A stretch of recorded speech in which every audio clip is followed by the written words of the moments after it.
আসসালামু আলাইকুম। যারা ফেসবুক মনিটাইজ নিয়ে কাজ করতে চাচ্ছেন এবং আপনার যদি অলরেডি অনেকগুলো পেজ থাকে যেগুলোতে আপনি মনিটাইজেশন অ্যাপ্লাই করতে চান, আপনি কনফিউজ যে আসলে আপনার পেজে মনিটাইজেশন অন হবে কিনা, আপনি যদি অ্যাপ্লাই করেন তাহলে ফেসবুক আপনাকে মনিটাইজ অন করে দিবে কিনা, আপনি যখন আপিল করবেন ফেসবুক থেকে এটা অ্যাপ্রুভ হবে কিনা, এরকম যদি টেনশন করে থাকেন তাহলে এই ভিডিওটি আপনার জন্য। এবং আপনি সহজেই বুঝতে পারবেন যে আপনার কাছে যে পেজ গুলো আছে সেই পেজ গুলোতে আসলেই ফেসবুক মনিটাইজেশন দিবে কিনা। সেটা জানার জন্য আমরা ছোট্ট একটা কাজ করব। আমরা একটা লিংক আপনাদের সাথে শেয়ার করব, যে লিংকটা আমি অলরেডি কপি করে রেখেছি। এখান থেকে যদি আমি এটা ওপেন করি, ওপেন করলেই কিন্তু আমরা মোটামুটি একটা ইন্টারফেস দেখতে পাবো। একটু নেটওয়ার্কের ইস্যুর কারণে দেরি হচ্ছে।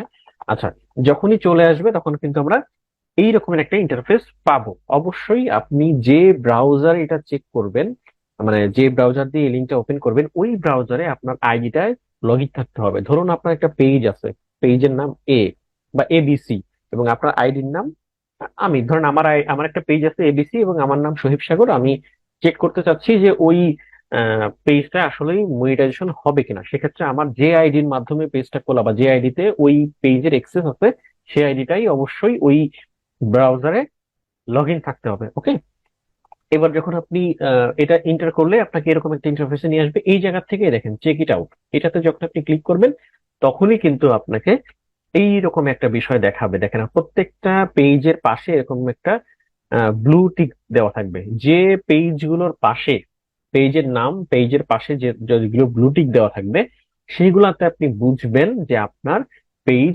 মনিটাইজেশন করলে, মানে আপনি যদি সবকিছু ক্রাইটেরিয়া গুলো ফুলফিল করেন তাহলে আপনি যদি অ্যাপ্লাই করেন আপনার পেজ মনিটাইজেশন দিবে ফেসবুক। ওকে, আর যদি দেখেন যেমন এই একটা, এইটার পাশে দেখেন ব্যাচ 9 একটা পেজের নাম, আমি 9 নম্বর ব্যাচ যখন শুরু করেছিলাম তখন এটা ক্রিয়েট করেছিলাম জাস্ট দেখানোর জন্য। তখন এটার পাশে দেখেন কিন্তু কোনো ব্লুটিক নাই, তার মানে কি এইটা পেজ মনিটাইজেশন দিবে না? অবশ্যই দিবে।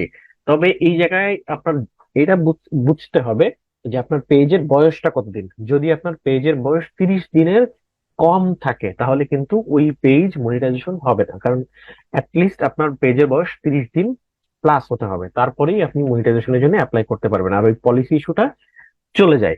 আর গুরুত্বপূর্ণ একটা বিষয় হচ্ছে, যারা পলিসি ইস্যু নিয়ে বিভিন্ন প্রবলেম ফেস করছেন, পলিসি ইস্যু রিমুভ করতে চাচ্ছেন বাট রিমুভ হচ্ছে না, এই টাইপের যদি কোনো ভিডিও চান তাহলে কিন্তু অবশ্যই কমেন্ট বক্সে জানাবেন। আমি নেক্সট ভিডিওতে আপনাদের খুব দ্রুতই আহ, জানিয়ে দেবো কিভাবে আপনি সহজে পলিসি রিমুভ গুলো করতে পারেন। হ্যাঁ, আমি একটা ভিডিও করে দিব, আশা করছি ওই ভিডিওটা দেখলে আপনারা সহজে পলিসি রিমুভ গুলো করতে পারবেন, আর যে কোনো সমস্যা যদি থাকে পেজে তাহলে সেগুলো আপনি সহজে রিমুভ করতে পারবেন। ওকে, আজকে যে ভিডিওটা দিলাম এটাতে আপনি সহজে বুঝতে পারবেন যে পেজগুলোতে আপনি মনিটাইজেশনের যদি সবকিছু ক্রাইটেরিয়া ফুলফিল করেন তাহলে যে পেজগুলোতে আপনার মনিটাইজেশন হবে। ওকে, আশা করি আজকের এই ভিডিওটা আপনাদের জন্য কিছুটা হলেও হেল্প হবে। যদি ভালো লেগে থাকে অবশ্যই একটা লাইক দিবেন এবং শেয়ার করে সবাইকে জানাবেন।